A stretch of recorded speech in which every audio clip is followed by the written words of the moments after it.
बिस्मिल्लाहिर्रहमानिर्रहीम। आज की जो हमारी वीडियो है वो रिमेनिंग पार्ट है उस एमसीक्यू सीरीज़ का जो हमने शुरू की थी करंट अफेयर से रिलेटेड। ये वो 50 मोस्ट इम्पोर्टेंट एमसीक्यूज़ हैं करंट अफेयर से रिलेटेड जो कि एफपीएससी में मुख्तलिफ डायमेंशन से पूछे गए हैं या फिर आगे पूछे जाएंगे।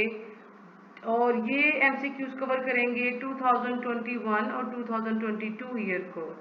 लेकिन ये वाली जो सीरीज़ है इसमें आपके पास सिर्फ 2022 के जनवरी से लेकर जून तक एमसीक्यूज हैं।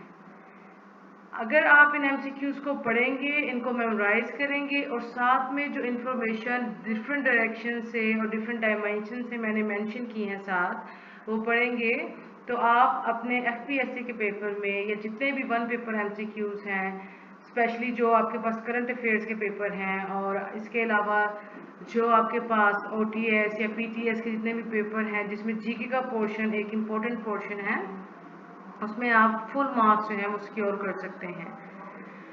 ओके, तो चलते हैं अपने पहले एमसीक्यूज की तरफ। So what is the capital of Sudan. अब जैसे कि मैंने आपको पहले भी ये बताया था अपनी लास्ट वीडियोस में कि आपसे उन कंट्रीज़ के बारे में पूछा जाता है या उन सिटीज़ के बारे में या फिर आपके पास जितनी स्टेट्स हैं उनके बारे में पूछा जाता है जिनमें कोई ना कोई करंट इवेंट अभी हो रहा हो या फिर कोई ना कोई चीज़ जो है, जैसे उन्होंने फॉर एग्जांपल सूडान ने किसी क्लास को किसी ऑर्गेनाइजेशन को ज्वाइन किया है, या फिर अगर आप श्रीलंका की बात करें तो उसमें इकोनॉमिक क्राइसिस हुआ, या फिर आप अगर जाम्बिया की बात करें तो वहाँ पे एक आउटब्रेक हुई। तो इस तरह ही आपसे इन सिटीज़ के बारे में या इनके जो कंट्रीज़ हैं इनके कैपिटल के बारे में पूछा जाता है। तो यहाँ पे इन्होंने पूछा है what is the capital of Sudan. तो कैपिटल ऑफ सूडान कौन सा है, वो है खर्तूम। जहाँ पे जो डिफरेंट कैपिटल हैं उसमें नूर सुल्तान बहुत अहम है जो कि काज़िकिस्तान का है, और लुसाका भी अहम है, ये ज़ाम्बिया का है। और इसके अलावा आपने यहाँ पे जो बात याद रखनी है वो ये है कि इसकी जो करेंसी है वो पाउंड है, और इसके अलावा जो साउथ सूडान का कैपिटल है वो है जूबा। तो ये चीज़ें आपको याद रखनी है कि साउथ सूडान का कैपिटल अलग है जो जूबा है, और जो कैपिटल ऑफ सूडान है वो है खर्तूम। आपको इनकी करेंसी पता होनी चाहिए और आपको ये सब चीज़ें कि इसके बारे में जो है मालूमात वो होनी चाहिए। उसके बाद है name the first Pakistani movie that won jury prize. अब यहाँ पर अगर आप जितनी भी मूवीज़ के नाम देखेंगे तो इनमें से एक मूवी ऐसी है जिसे ज्यूरी प्राइज मिला है। आपको पता है फेस सेविंग, बोल और इस तरह की जितनी मूवीज़ हैं इनको ऑस्कर अवार्ड भी मिल चुका है। इसी तरह यहाँ पे जो मूवी है जॉयलैंड, इसको ज्यूरी प्राइज मिला था। अब अगर हम बात करते हैं वर्ल्ड हंगर डे की, मैंने आपके साथ ये बहुत दफ़ा बात की है कि जब भी आपके पास ऐसे डेज पूछे जाते हैं जैसे वर्ल्ड हंगर डे है या चाइल्ड लेबर प्रोटेक्शन डे है या आपके पास अर्थ डे है, तो एक तो उनकी डेट याद करना बहुत ज़रूरी है, एंड सेकेंडली आपके पास उनकी थीम पता होना आपको बहुत ज़रूरी है, क्योंकि आजकल एफपीएससी जो है वो डेज के साथ थीम जो है कि इसकी क्या थीम थी वो ज़रूर पूछ रहे हैं। आप पिछले पेपर देखें या रिसेंट जो अभी पेपर हुए हैं पीपीएससी के या एफपीएससी के, उसमें आपसे ये ज़रूर पूछा जाएगा कि इस डे की क्या थीम है। अब जो वर्ल्ड हंगर डे है वो 28 मई को जो है वो ऑब्जर्व किया जाता है। इसकी थीम क्या है 2022 के लिहाज से, वो है youth ending hunger sorry, and theme 2021 क्या थी, एक्सेस एंड्स हंगर।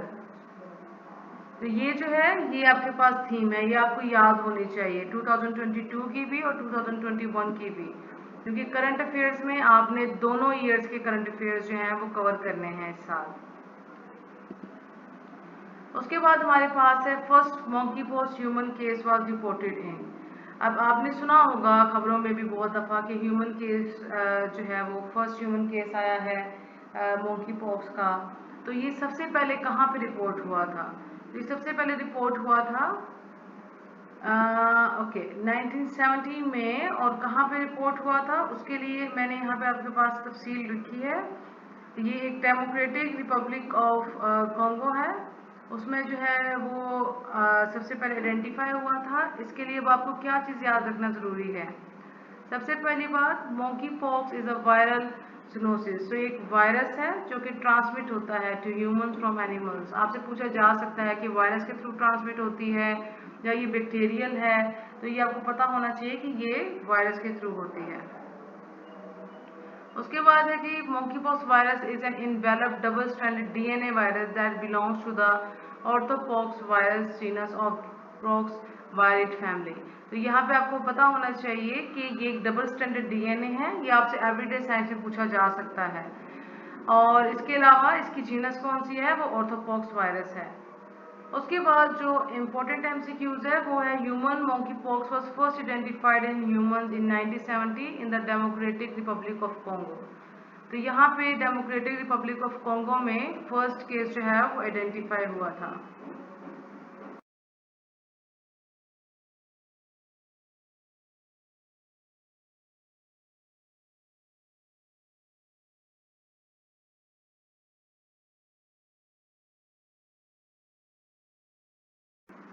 जी, नेक्स्ट एमसीक्यूज की बात करते हैं। नेक्स्ट एमसीक्यूज है हमारे पास, what is Pakistan ranking in the world's happiness index ranking. मैं आपको जो पाकिस्तान की रैंकिंग है करप्शन के हवाले से या हैप्पीनेस के हवाले से, ये मैं आपको एक डिफरेंट वीडियोस भी इनकी बनाऊंगी जिसमें आपको मैं पूरा टेबल दूंगी। लेकिन यहाँ पे जो है पाकिस्तान की रैंकिंग जो है हैप्पीनेस के हवाले से कौन सी है? वो है 121। इसमें जो बात नोट करने वाली है वो ये है कि Finland was rank the happiest country in the world according to world happiness report from 2022। तो इसका मतलब है जब भी आपसे पूछा जाए कि कौन सी कंट्री जो है वो हैप्पीएस्ट कंट्री है, तो वो आपके पास है फिनलैंड। और ये जो नॉर्डिक कंट्री है, मैं आपको ये भी बताऊंगी कि नॉर्डिक कंट्रीज कौन सी हैं, स्कैंडिनेवियन कंट्रीज कौन सी हैं। ये बहुत अहम क्वेश्चंस है, ये भी काफ़ी दफ़ा पूछा जाता है। तो एक्सक्यूज मी, नॉर्डिक कंट्री जो है इसका जो स्कोर है वो है 7.28 on a scale from 0 to 10। इसके अलावा जो दूसरी नॉर्डिक कंट्रीज हैं जैसे डेनमार्क है और आइसलैंड है, वो सेकेंड और थर्ड प्लेस पे हैं वर्ल्ड हैप्पीनेस इंडेक्स के लिहाज से।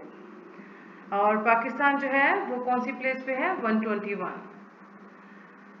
ओके, तो नेक्स्ट एमसीक्यूज है, UN general assembly declared international day to combat Islamophobia.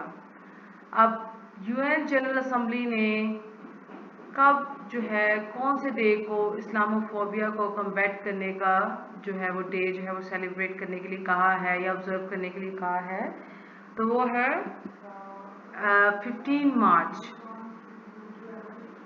इसके बारे में जो ज़रूरी इंफॉर्मेशन है वो ये है कि international day to combat Islamophobia is an international observance designated by United Nations in 2022 taking place on 15th March every year in 140 countries worldwide. The purpose of observing this day is to show the true face of Islam to those who hate Islam.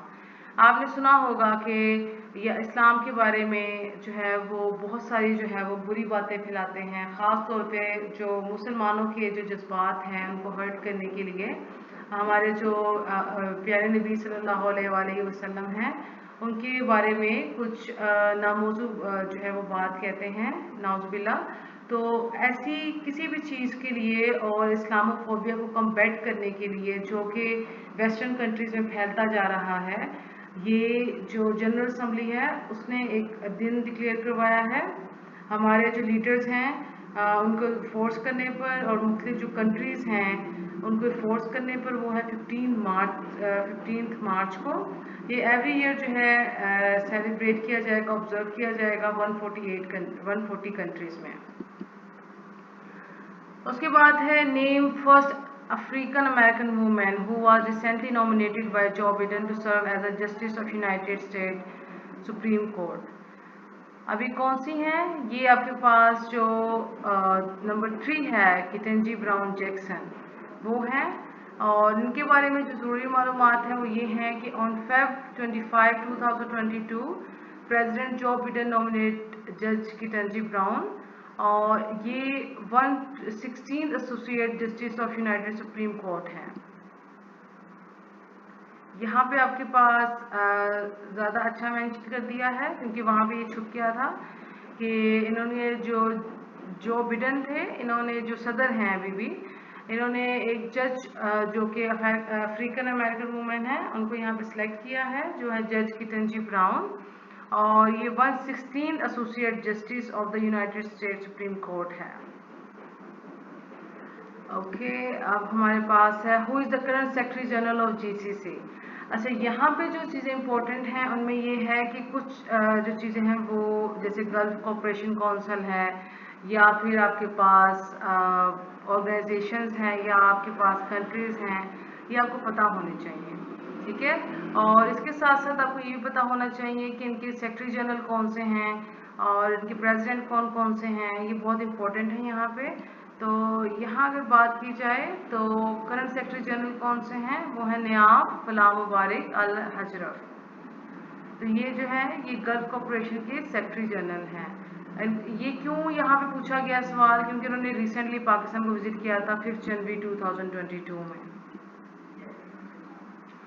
उसके बाद आपके पास है how long did the international maritime exercise IMX 2022 biennial naval training event led by USA last.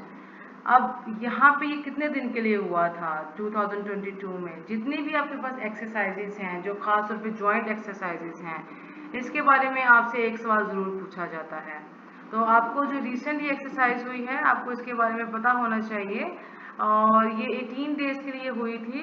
और इसके अलावा जो इसकी बाकी जो इसके लिए ज़रूरी इंफॉर्मेशन है वो ये है, Manama Bahrain the Middle East region's largest maritime exercise commenced January 31 during a ceremony at US 5th Fleet's headquarters in Bahrain. इसमें 60 nations ने participate किया था, and His Royal Highness Prince Salman bin Hamad Al Khalifa, Crown Prince, Deputy Supreme Commander and Prime Minister of Bahrain. Next आपके पास है Name the first woman judge at Supreme Court of Pakistan. अब supreme court of Pakistan की जो first women जज हैं वो कौन सी हैं, वो हैं आपके पास आयशा मलिक। अब वो इनको किसने इनके साथ और किसने इनके लिए ओथ लिया था, वो थे मिस्टर जस्टिस गुलजार अहमद, जो उस वक्त चीफ जस्टिस थे। और ये लाहौर की जो हैं मिसेस आयशा जो मलिक हैं, वो फर्स्ट वुमेन है सुप्रीम कोर्ट ऑफ पाकिस्तान। इसके अलावा ये जो ओथ लिया गया था ये 24 जनवरी को लिया गया था। और नेक्स्ट बात ये है कि ये 55 इयर्स ओल्ड वुमेन है। और इसके अलावा she is the first female जज in the supreme court in the 75 years since the south Asian countries independence. तो आपको पता होना चाहिए किसने ओथ लिया था, कब लिया था ओथ, और ये जो है फर्स्ट वुमेन जज कौन सी हैं। नेक्स्ट हमारे पास है who is the new chairman of HEC। आपको पता है कि जो चेयरमैन ऑफ HEC हैं, HEC आपके पास है वो है हायर एजुकेशन कमीशन, ये एक इदारा है पाकिस्तान का। और जो न्यू चेयरमैन है, जो रीअपॉइंटेड चेयरमैन है, वो है तारिक बनूरी। ये दोबारा से रीअपॉइंट हुए थे, उससे पहले भी ये थे चेयरमैन।